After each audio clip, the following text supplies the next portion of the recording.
আজকে ভাবলাম রান্নাঘরটা একটু ক্লিন করব। তার জন্য একটু এনার্জি তো দরকার। তাই দেখো একটু গান চালিয়ে নিচ্ছি টিভিতে। আবার টিভির গান যদি আসে সাউন্ডে তবে তো আবার কপিরাইট চলে আসবে। জানোই তো কিছুদিন আগে আশা ভোসলে মারা গেছে। তার গানগুলো তো খুবই ভালো লাগে। লতা আশার গান আমার খুবই ভালো লাগে।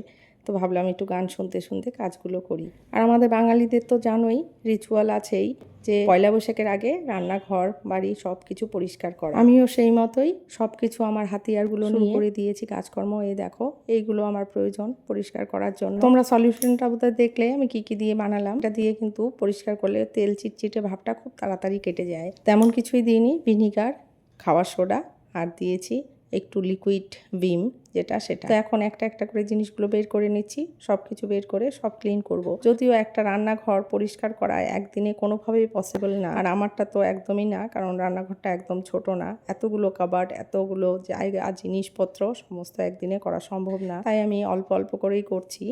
আর আমার একটা অভ্যেস আছে, আমি প্রত্যেক মাসে একবার ডিপ ক্লিন করি রান্নাঘর। তার জন্য আমার রান্নাঘরটা কিন্তু 10 বছর বয়স হয়েছে। তোমরা দেখে বলো যে 10 বছর মনে হয় কি না। প্রত্যেকবার কাজগুলো অনেক আগেই হয়ে যায়, কিন্তু এবার জানোই আমার শরীরটা ভালো না, তার জন্য কোনো কাজই আমি করতে পারছি না। তবু জোর করে কালকে এই কাজটা করেছি। সবাই বারণ করছিল তবুও করেছি। ওই যে মন মানে না, ওটাই। দুটো কাজ আমি না করতে পারলে একদমই শান্তি পাই না। সেটা হলো একটা ঘরের কাজ আর একটা হলো ভিডিও বানানো। ভিডিওটা যেহেতু বানাই তার জন্য সেটা করতে না পারলেও আমার একদম ভালো লাগে না। তোমরা দেখলে আমি সমস্ত কাউন্টার টপের জিনিসগুলো সরিয়ে নিয়েছি। এবার একটা একটা করে জিনিস আমি ক্লিন করে নেব। চিমনিটা তো ডেইলি পরিষ্কার করি, কিন্তু সপ্তাহে একদিন কিন্তু ডিপ ক্লিন করা প্রয়োজন। তার জন্য আজকে একটু ডিপ ক্লিন করে নিচ্ছি। কেরোসিন দিয়ে যদি চিমনি পরিষ্কার করা যায়, চিমনি কিন্তু সব থেকে ভালো পরিষ্কার হয়। ওভেনও কিন্তু তাই।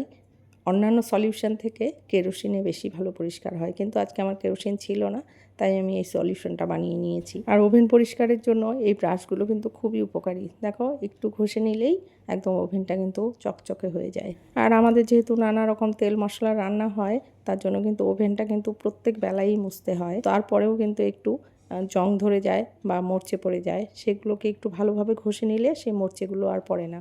আমার ওভেনটা কিন্তু 10 বছর বয়স হয়ে গেছে।